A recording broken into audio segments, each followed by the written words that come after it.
Hello children, आज हम the sentence chapter पढ़ेंगे और इस चैप्टर को पढ़ाने से पहले आप इस चैनल को सब्सक्राइब कर दीजिए और बेल आइकन को दबाना मत भूलिएगा।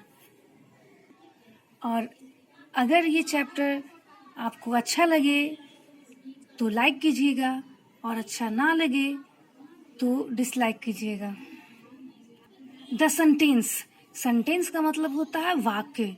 कोई भी सेंटेंस, जैसे राम स्कूल जाता है, सीता स्कूल में हिंदी किताब पढ़ती है, तो ये हमारा सेंटेंस हो गया और ये कंप्लीट हम लोग को समझ में भी आ गया।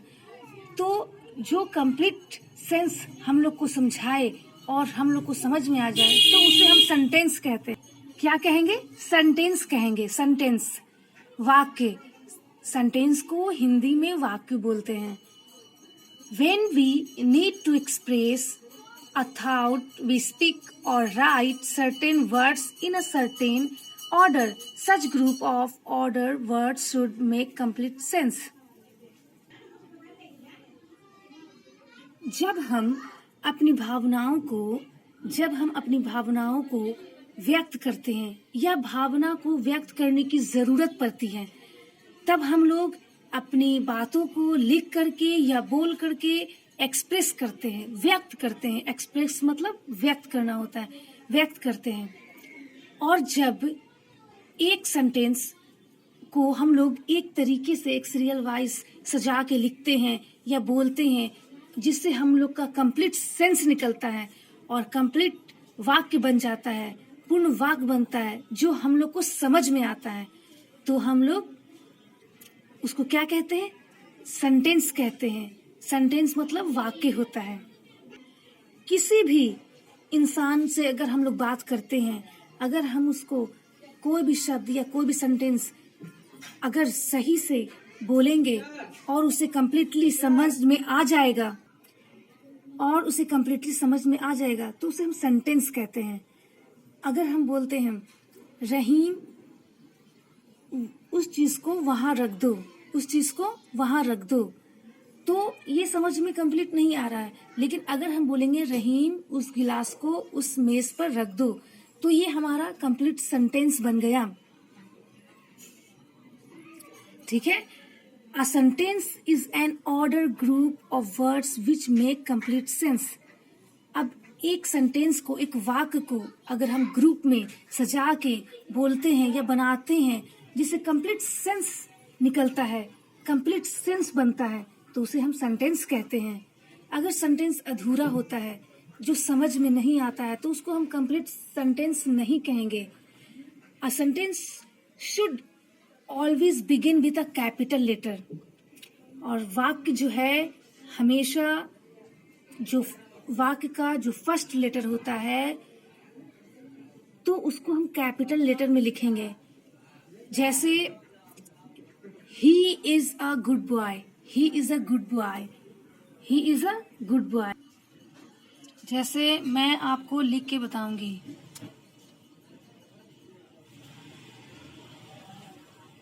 he is a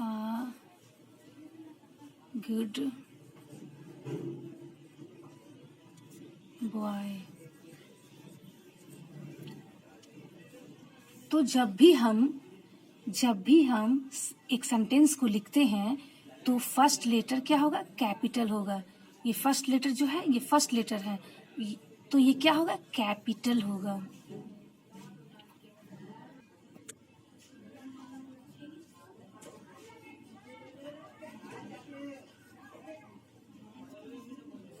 कैपिटल होगा और लास्ट में क्या होगा? फुल स्टॉप होगा। लास्ट में क्या होगा? Full stop. ये देना दोस्तों बेहद जरूरी है। ये क्या है? फुल स्टॉप है। फुल स्टॉप, इसको फुल स्टॉप बोलते हैं।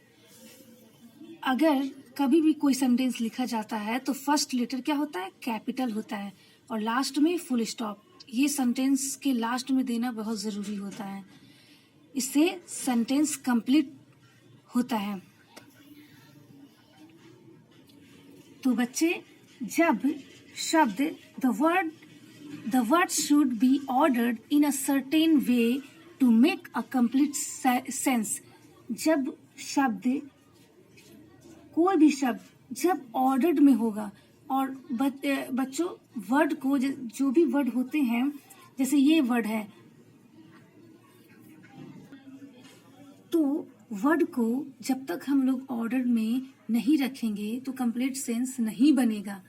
जैसे Rahim play with football, Rahim play with football, अगर हम रहीम विथ प्ले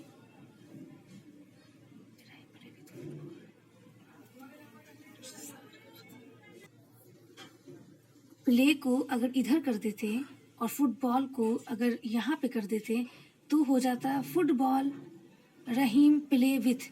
तो ये सेंटेंस हम लोग का ऑर्डर में नहीं है, इसीलिए ये सेंटेंस गलत हो जाता। लेकिन ये ऑर्डर में किया हुआ है, ये सजा के लिखा हुआ है, इससे कंप्लीट सेंस निकलता है। Rahim play with football, Rahim football के साथ खेलता है। तो इस तरह से हम लोग को वर्ड को सजा के ऑर्डर में लिखना चाहिए। और a sentence usually ends with a full stop, और हमेशा हम बोलते हैं कि ends में हम बोलते हैं कि हमेशा इन में फुल स्टॉप होना चाहिए। द रोज स्मेल स्वीट, तो यहाँ पर देखिए फर्स्ट लेटर कैपिटल टी क्या है, कैपिटल लेटर है, और स्वीट के बाद यहाँ पर फुल स्टॉप है, एक बिंदु जैसा है, उसको फुल स्टॉप बोलते हैं। तो यहाँ पर हमेशा लास्ट में फुल स्टॉप देना बहुत जरूरी होता है। We have now learn that, अब हम लोग ये सब पढ़ चुके हैं, अब हम लोग ये पढ़ेंगे आई डू नॉट, मैं नहीं करता। तो ये इनकम्प्लीट सेंटेंस है, इनकम्प्लीट सेंस है, नॉट अ सेंटेंस, ये सेंटेंस नहीं है।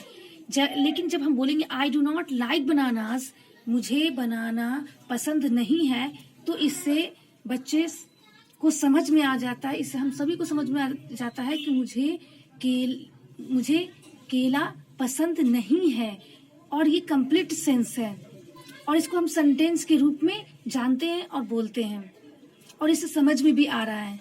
इस ब्रेकफास्ट ईटिंग ही, ये कंप्लीट और मीनिंगफुल सेंटेंस नहीं है, और ऑर्डर में भी ये सेंटेंस नहीं है। इस ब्रेकफास्ट ईटिंग ही क्या है, ये कंप्लीट सेंटेंस नहीं और मीनिंगफुल भी नहीं है, इससे कोई मतलब नहीं निकल रहा है। लेकिन जब हम बोलेंगे ही इज ईटिंग ब्रेकफास्ट, तो ये मीनिंगफुल ऑर्डर हो गया और ये सेंटेंस भी हो गया। आई होप बच्चे आप लोग को समझ में आ रहा है, और अगर नहीं आ रहा है तो मैं फिर कोशिश करूंगी और अच्छे से इस वीडियो को बनाने की। A sentence can be divided into two parts। एक वाक्य को हम लोग दो भागों में बांटते हैं, द पर्सन प्लेस थिंग और emotion that is spoken about. जब हम लोग किसी लोग के बारे में, जगह के बारे में, या चीजों के बारे में, या भावनाओं के बारे में बात करते हैं, तो उसको हम लोग नेमिंग पार्ट कहते हैं या सब्जेक्ट कहते हैं। नेमिंग पार्ट नामकरण भाग, या सब्जेक्ट यानी कि विषय। व्हाट इज सेड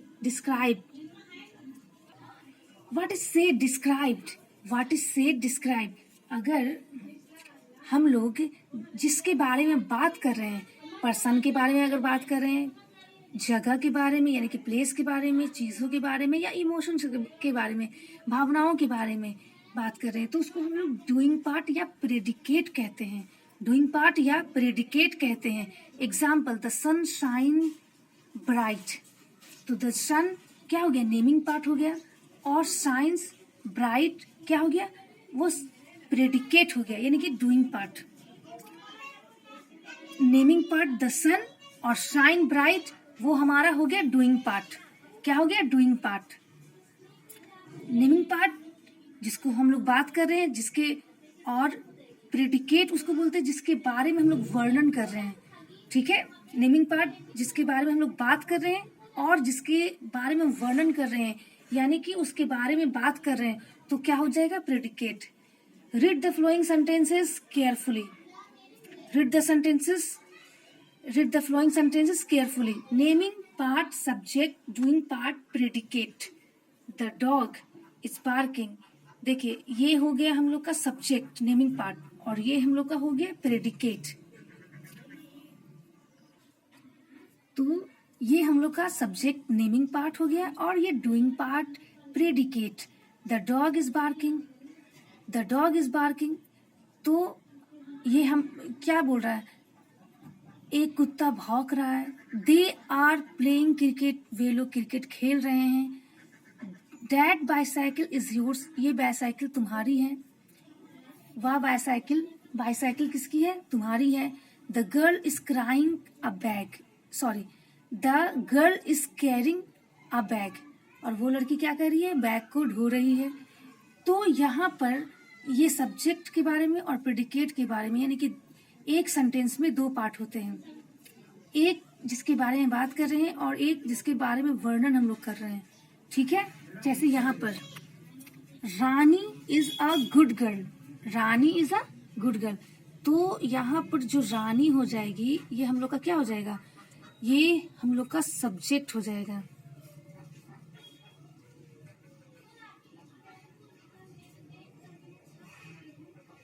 सब्जेक्ट, ये क्या हो जाएगा, हम लोग का सब्जेक्ट। और ये जो भाग जो बचेगा,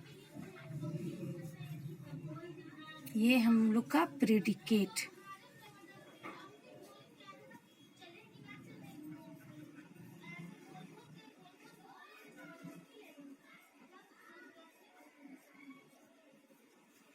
प्रेडिकेट होगा।